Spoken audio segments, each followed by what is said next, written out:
کیا تم چاہتے نہیں ہو کہ اللہ تمہاری غلطیوں کو بھی معاف کرے؟ یعنی تم یہ چاہتے ہو نا کہ اللہ تمہاری غلطیوں کو بھی معاف کرے. یہ کس کو تنبیہ ہو رہی تھی؟ ابو بکر کو. اللہ نے نام نہیں لیا. اللہ میاں بھی کیسی دیکھو نصیحتیں کرتے ہیں نا, عزت کا خیال کر کے جنرلی بتا رہے ہوتے ہیں کہ کوئی کسی رشتہ دار پہ خرچ کرتا تھا. اور آپ سب کو صبر جمیل کی توفیق عطا فرمائے. میری امی کا انتقال جمعے کے دن ہوا اور امی نے 2 مرتبہ کلمہ بھی پڑھا تھا. وفات ہونے سے پہلے اس کی کیا فضیلت ہے؟ من کان آخر کلامہ لا الہ الا اللہ دخل الجنہ. نبی صلی اللہ علیہ وسلم نے فرمایا جس کا آخری کلام لا الہ الا اللہ تھا وہ جنت میں داخل ہوگا. لیکن بہرحال علماء نے اس حدیث کی تشریح میں لکھا ہے کہ اس سے وہ مراد ہے جو کبیرہ گناہوں سے بچتا ہو. تو اس طرح کی حدیثوں کا یہ مطلب ہوتا ہے. لیکن بہرحال حدیث کے ظاہری الفاظ یہی ہیں. اللہ کی رحمت سے امید لگائی جا سکتی ہے کہ شاید اللہ تعالیٰ, کیونکہ یہ بھی توفیق بھی ملنا بڑی بات ہے. موت کے وقت جو ہے نا اچھی حالت میں موت ہونا یہ اللہ کی بہت بڑی نعمت ہے. اس سے پناہ مانگا کرو کہ فلم دیکھتے ہوئے یا کوئی الٹا کام کرتے ہوئے موت آ جائے. اس سے پناہ مانگا کرو اللہ تعالیٰ. الٹے کام پہ آپ لوگ بہت ہنس رہے ہو تو جو ہے پناہ مانگا کرو اللہ تعالیٰ. تو کوئی اچھے کام پہ نماز پڑھتے ہوئے روزہ رکھتے ہوئے اماں کے پاؤں دباتے ہوئے موت آئے نا ابا اماں کے, تو یہ اچھی موت ہے. مفتی صاحب یہ ہو گیا میرے بھائی وفات. اچھا میں اپنی والدہ سے بہت اٹیچ تھا. میری امی کینسر کی مریضہ تھی. میں ان کی تمام دیکھ بھال کرتا تھا. کوئی نہیں تھا. مجھے ان کے آخری لمحات یاد آ رہے ہیں. تو یہ والدین کا ٹاپک ایسا ہے نا کہ یہ میرے سامنے چھڑا ہی نہیں کرو, سمجھ رہے ہو. تو دیکھو یہ اب موت تو ہو گئی, لیکن آپ کے لیے بھی اچھی موت ہے کہ آپ نے والدہ کی خدمت کی آخری عمر میں. تو جب والدہ کی خدمت کی تو مرنا تو تھا ہی نا, تو کتنی اچھی موت ہو گئی کہ آپ کو خدمت کی توفیق مل گئی. خدا نخواستہ کوئی جھگڑا ہو جاتا, کوئی اونچ نیچ ہو جاتی, وہ ناراض چلی جاتی ہیں, آپ ساری زندگی ایک غم رہتا. تو جو کام ہو جائے نا اس پہ پھر نہیں غم کرنا چاہیے. اس میں شریعت نے کہا ہے جو ہوا بہتر ہوا, تو بچانے کی پوری کوشش کرنی چاہیے. لیکن موت ہو گئی تو اب اس پہ صبر کرو. بولے یار چلو خدمت کا موقع تو مل گیا نا. اسلام میں غم منانا, سوچ کے غمگین ہونا, اس کی کوئی فضیلت نہیں ہے. اسلام میں یہ ہے کہ خوش رہنا سیکھو. ہاں اللہ کی طرف سے کوئی غم آ رہا ہے تو ایک الگ بات ہے. تو اسلام آپ کو غمزدہ دیکھنا پسند نہیں کرتا. اسلام آپ کو خوش رہنا. اسلام کہتا ہے بس ایک غم ہونا چاہیے, وہ کیا ہے؟ آخرت کا. اس کی شریعت میں فضیلت ہے. باقی اپنی زندگی وہ غم لیس بناؤ. آج ایک بندہ آیا, جیسے بعض خواتین آتی ہیں نا شوہر بہت ٹینشن دے رہا ہوتا ہے, میں ان کو کہتا ہوں شوہر لیس ہو جاؤ فوراً. ٹینشن لینے کا نہیں. میں نے کہا شادی سکون کے لیے کی تھی نا, جب سکون ہی نہیں مل رہا تو میاں لیس, اس کو طلاق مانگو, اس سے کوئی بھی طریقہ اختیار کرو جان چھڑانے کا. تو کیونکہ بھائی اپنے سکون کے لیے کی ہے نا, ٹینشنوں کے لیے تھوڑی. ہاں تھوڑی بہت ٹینشن تو ہر گھر میں ہوتی ہے. اسی طرح ایک بندہ آیا, وہی چماٹ والا نا, ایک چماٹ لگایا تو بیوی نے 4 چماٹ لگا دیے. تو اور پتہ نہیں کیا کیا ہو رہا ہے. آپ لوگ کبھی میرے ساتھ خوشبو لگا کے آؤ, کبھی بیٹھو. اب ظاہر لوگوں کے راس پاش ہوتے ہیں اس لیے میں یہ باتیں کرتا نہیں, اور میرا مقصد کسی کا مذاق اڑانا نہیں ہوتا. سب کے ساتھ ایسا ہو سکتا ہے, لیکن میں صرف بتا رہا ہوں کہ سوسائٹی مارکیٹ میں ہو, واٹس گوئنگ آن, مارکیٹ میں ہو کیا رہا ہے. تو ایسے موقع پہ پھر میں ان لوگوں کو ڈیورس کا مشورہ دے رہا ہوتا ہوں کہ بھائی جب اتنی نوبت ہے تو فارغ کرو میرے بھائی. صبر کا فائدہ نہیں ہے ایسے موقع پہ, کیونکہ شادی سکون کے لیے کی جاتی ہے. تھوڑی بہت ٹینشنیں ہر گھر میں ہوتی ہیں, لیکن ٹینشنوں کی بھی ایک لمٹ ہوتی ہے. کچھ بھی نہیں سن رہی, اپنے آپ کو ماتحتی نہیں سمجھ رہی ہے, تمہیں اس نے خانسامہ بنایا ہوا ہے, اس کو سمجھانے کی ایک لمٹ ہوتی ہے. 6 مہینے اماں کے گھر بٹھا دو, شاید کچھ دن کے بعد ہدایت مل جائے, پھر بھی نہیں مل رہی تو بھائی تمیز سے علیحدگی اختیار کرو. تو وجہ اس کی ہے کہ اللہ نے ہمیں غمزدہ رہنے کے لیے پیدا بولو نہیں کیا. غم ایک ہی ہونا چاہیے, وہ کون سا ہے؟ آخرت. تو خوش رہنا چاہیے انسان کو. اللہ کو خوش لوگ کیا ہے؟ پسند ہے. نبی حضرت ابو ہریرہ نے فرمایا کہ نبی صلی اللہ علیہ وسلم نے جب بھی مجھے دیکھا ہے زندگی میں, کبھی ایسا نہیں ہو کہ آپ نے مجھے دیکھا اور مسکرائے نہ ہو.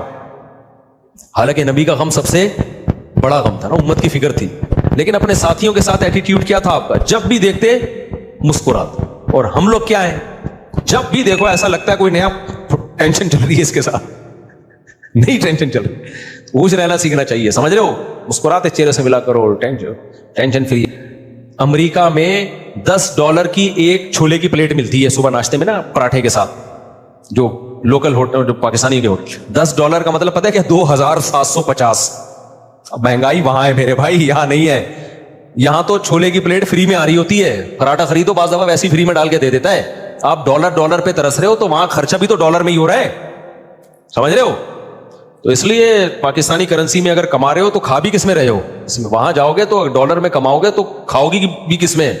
میں جاپان میں جو فاسٹ ٹرین میں بیٹھا ہوں نا, میں یہ آپ کرو انجوائے, اس کا ٹکٹ پتہ ہے کتنے کا تھا؟ جب مجھے پتا چلا میرے ہوش اڑ گئے. میں نے کہا ٹانگا گدا رکشا صحیح ہے میرے بھائی, یہ بس دکھانے کے ہیں.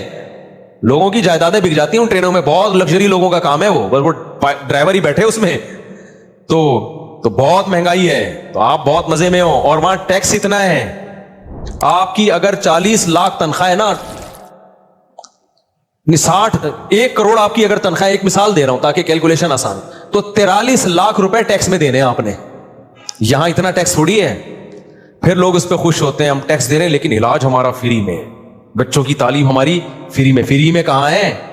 43% تنخواہ کاٹ لی تم سے انہوں نے, اب تمہیں فری میں تھوڑی دے رہے ہیں. آپ کی گورنمنٹ یہاں جتنی مرضی کرپٹ ہے, میں کوئی یہ نہیں کہہ رہا بہت نیک گورنمنٹ, جیسی مرضی ہے, اتنا ٹیکس نہیں ہے میرے بھائی. تنخواہ پوری آ رہی ہے آپ کے پاس تو اس میں آپ اپنے بچوں کی فیس بھر لیتے ہو, وہ اتنی نہیں ہوتی, 43% نہیں ہوتی, وہ سمجھتے ہو آپ کے سارے خرچے نکل رہے ہوتے ہیں.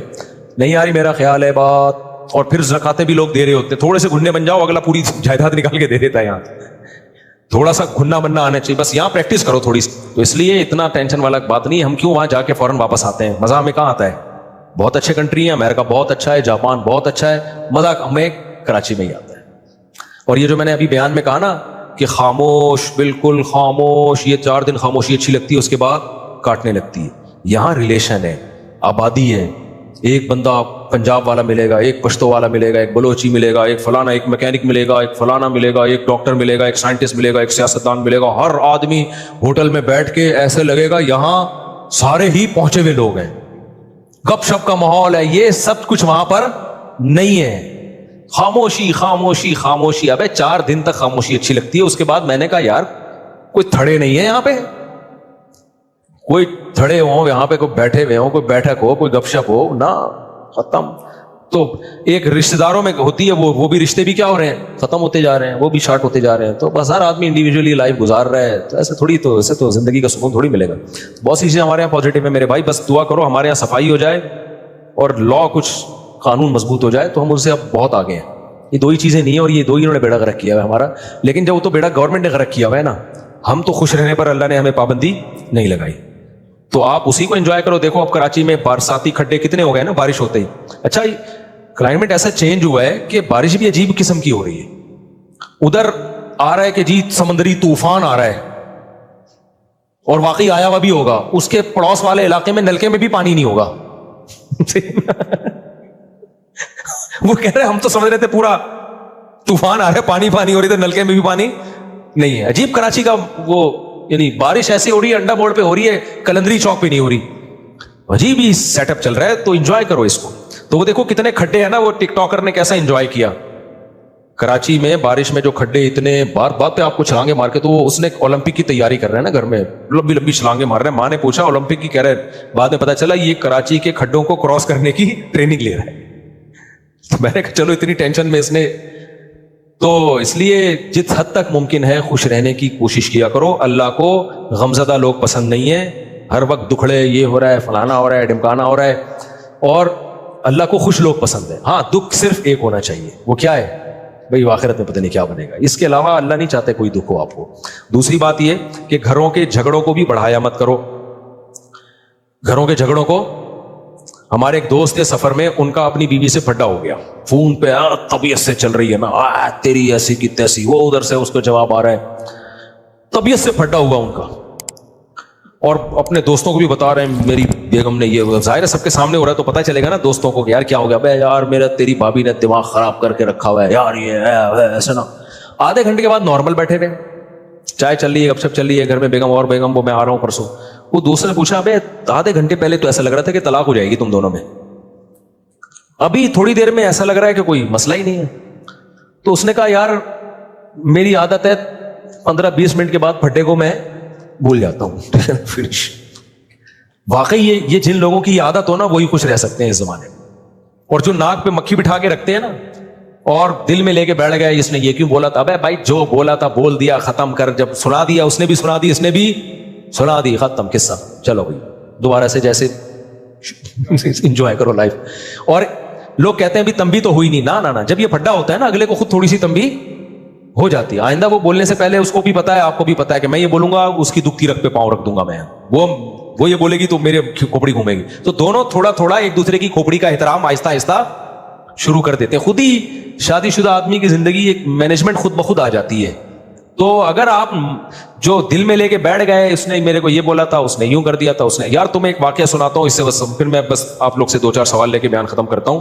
اس سے بڑا کیا یعنی ایک طرح سے ظلم ہوگا کہ سیدہ عائشہ رضی اللہ تعالی عنہا پر جب تہمت لگی ہے نا, منافقین نے جھوٹی تہمت لگائی, اس میں حضرت مصطح رضی اللہ تعالیٰ عنہ جو صحابی رسول ہے وہ بھی اس پروپیگنڈے کا شکار ہو گئے تھے.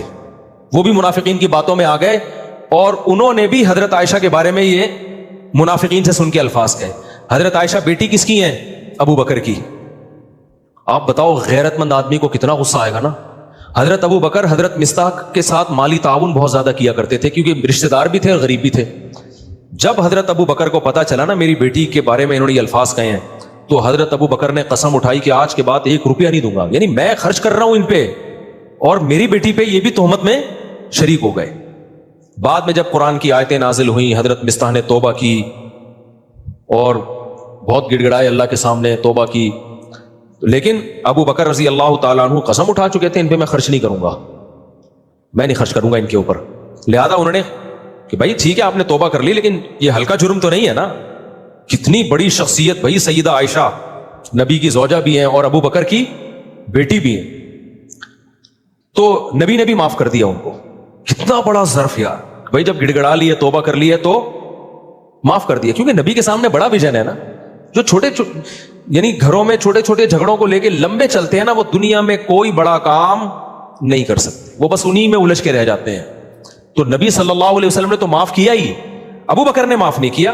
انہوں نے کہا ٹھیک ہے میں کوئی انتقام نہیں لے رہا, لیکن جیسے میں پہلے خرچ کرتا تھا نہیں کروں گا خرچ.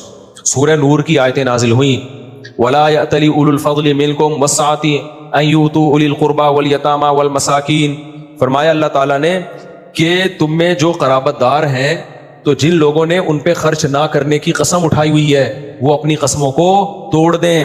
أَلَا تُحِبُّونَ أَنْ يَغْفِرَ اللَّهُ لَكُمْ وَالْفَضْلِ مِنْكُمْ وَالسَّعَةِ أَنْ يُؤْتُوا أُولِي الْقُرْبَى وَالْيَتَامَى وَالْمَسَاكِينَ. فرمایا اللہ تعالیٰ نے کہ تم میں جو قرابت دار ہیں تو جن لوگوں نے ان پہ خرچ نہ کرنے کی قسم اٹھائی ہوئی ہے وہ اپنی قسموں کو توڑ دیں. الا تحبون ان یغفر اللہ لکم, کیا تم چاہتے نہیں ہو کہ اللہ تمہاری غلطیوں کو بھی معاف کرے؟ یعنی تم یہ چاہتے ہو نا کہ اللہ تمہاری غلطیوں کو بھی معاف کرے. یہ کس کو تنبیہ ہو رہی تھی؟ ابو بکر کو. اللہ نے نام نہیں لیا. اللہ میاں بھی کیسی دیکھو نصیحتیں کرتے ہیں نا, عزت کا خیال کر کے جنرلی بتا رہے ہوتے ہیں. اور کوئی کسی رشتہ دار نہیں کروں گا تو وہ قسم توڑ دے اور خرچ کرنا شروع کر دے, معاف کر دے. وَلْيَعْفُوا وَلْيَصْفَحُوا, چشم پوشی سے کام لیں, درگزر کرے. الا تحبون ان یغفر اللہ لکم, کیا تم نہیں چاہتے کہ اللہ بھی تمہاری غلطیوں کو معاف کرے؟ جب یہ آیت نازل ہوئی ہے ابو بکر نے کہا کیوں نہیں ہے اللہ, میں چاہتا ہوں تو میری غلطیاں معاف کر. یعنی اگر میں ان کو معاف کروں گا تو کل تو قیامت میں میری غلطیاں بھی معاف کرے گا, تو کیوں نہیں معاف کروں گا میں. کتنی بڑی غلطی کو معاف بھی کیا اور دوبارہ حضرت مصطح کو پر صدقہ کرنا شروع کر دی. تو جو آدمی معاف نہیں کرتا نا, بغض رکھتا ہے, وہ ڈپریشن اور ٹینشن میں رہتا ہے.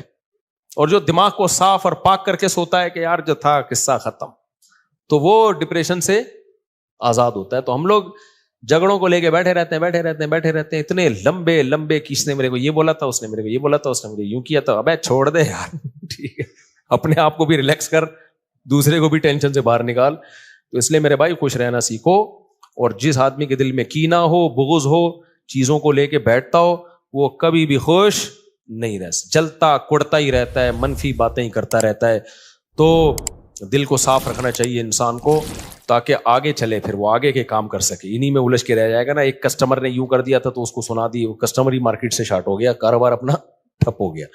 تو کوئی سوال کسی نے پوچھنا ہے تو بھائی پوچھ لے, پھر ختم کرتے ہیں. اللہ